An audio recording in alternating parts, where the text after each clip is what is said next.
नमस्कार। चलिए आज एक सफर पर निकलते हैं भारत के उस कोने में जहां की कहानियां बहुत कम लोगों तक पहुंची हैं। एक ऐसे शक्तिपीठ की यात्रा जो सिर्फ पवित्र ही नहीं बल्कि बेहद शक्तिशाली है और जहां प्रकृति और आस्था एक होकर जैसे विजय का गीत गाते हैं। लेकिन ये कहानी एक सवाल से शुरू होती है। सवाल ये कि कैसे एक बहुत बड़ी त्रासदी 51 यानी 51 पवित्र शक्ति केंद्रों को जन्म दे सकती है।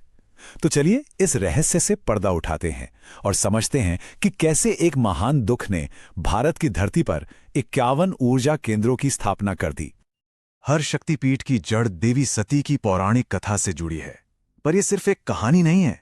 ये त्याग, बहुत गहरे दुख और फिर एक दिव्य हस्तक्षेप की वो गाथा है जिसने भारत के आध्यात्मिक नक्शे को हमेशा हमेशा के लिए बदल कर रख दिया। तो हुआ ये था कि देवी सती ने अपने पिता के यज्ञ में अपमानित होकर आत्मदाह कर लिया। उनके दुख में डूबे भगवान शिव सती के शरीर को लेकर तांडव नृत्य करने लगे, जिससे पूरी सृष्टि में प्रलय की स्थिति आ गई। तब सृष्टि को बचाने के लिए भगवान विष्णु ने अपने सुदर्शन चक्र से सती के शरीर के 51 टुकड़े कर दिए और धरती पर जहां जहां ये अंग गिरे वो हर स्थान एक पवित्र शक्तिपीठ बन गया। और उसी दिव्य घटना के दौरान पृथ्वी का वो हिस्सा जहां देवी सती की बाईं जांघ गिरी वो जयंती शक्तिपीठ के रूप में प्रतिष्ठित हुआ। ये स्थान मां जयंती की ऊर्जा का केंद्र बन गया, वो देवी जो सृजन और विजय दोनों का प्रतीक हैं। और देखिए, ये कोई नई बात नहीं है। इस स्थान की प्राचीनता और प्रामाणिकता का जिक्र तो शिव पुराण जैसे हमारे पवित्र ग्रंथों में भी मिलता है। ये श्लोक सीधे सीधे इस जगह को देवी सती के अंग से जोड़ता है, जो इसे एक महाशक्ति स्थल के रूप में स्थापित करता है। तो अब पौराणिक कथाओं की दुनिया से बाहर निकलकर चलिए जरा जमीन पर आते हैं और देखते हैं कि ये पवित्र स्थान आज धरती पर कहाँ मौजूद है। ये शक्तिपीठ असम और मेघालय की सीमा पर खूबसूरत जयंतिया हिल्स में बसा हुआ है।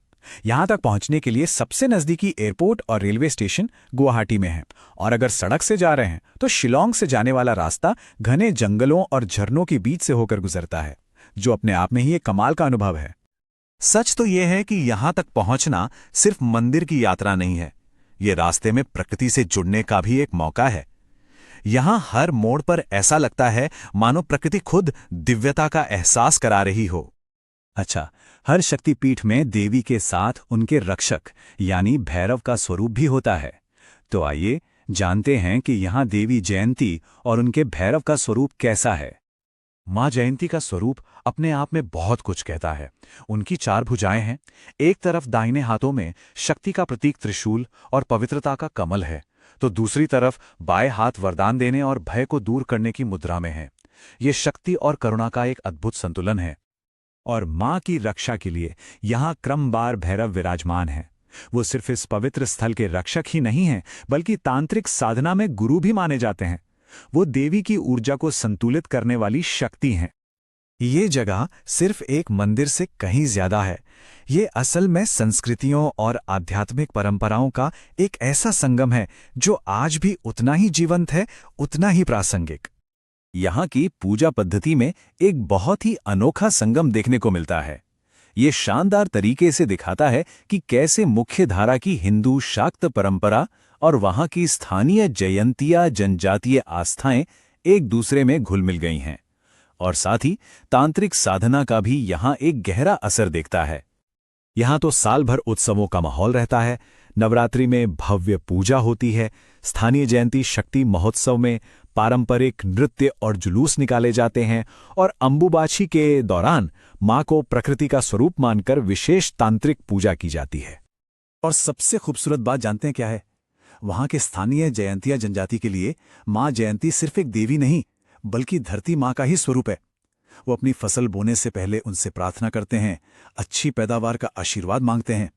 ये दिखाता है कि कैसे आस्था या रोजमर्रा की जिंदगी का हिस्सा है। तो चलिए अब बात करते हैं इस शक्तिपीठ के गहरे दार्शनिक अर्थ की, कि ये हमें विजय के बारे में असल में क्या सिखाता है। एक स्थानीय मान्यता है कि पूर्णिमा की रातों में यहाँ दीपक अपने आप जल उठते हैं। इसे देवी की जीवंत उपस्थिति और उनकी जय शक्ति यानी विजय की शक्ति का प्रतीक माना जाता है। देवी की ऊर्जा से जुड़ने के लिए एक विशेष मंत्र का जाप किया जाता है, ओम ह्रीम जयंत्याय नमः। ऐसा माना जाता है कि इस मंत्र के जाप से नकारात्मकता दूर होती है और जीवन में विजय का रास्ता खुलता है। इस जगह का नाम ही अपने संदेश को साफ कर देता है। जयंती का अर्थ है विजय दिलाने वाली। ये वो भूमि है जहां देवताओं ने भी विजय प्राप्त की थी, इसलिए ये विजय का तीर्थ है। और अंत में ये शक्तिपीठ हमें एक बहुत गहरा सबक सिखाता है कि सच्ची विजय अक्सर संघर्ष से ही जन्म लेती है। जैसे देवी सती की त्रासदी से शक्ति का उदय हुआ, वैसे ही ये स्थान हमें याद दिलाता है कि हर हार के भीतर एक नई जीत का बीज छिपा होता है। तो जाते जाते बस एक विचार के साथ छोड़ जाते हैं। क्या हो अगर असली जीत दूसरों पर पाना ना हो, बल्कि अपने अंदर के डर, संदेह और कमजोरियों पर पाना हो। शायद मां जयंती की शक्ति हमें इसी आंतरिक विजय को पाने का साहस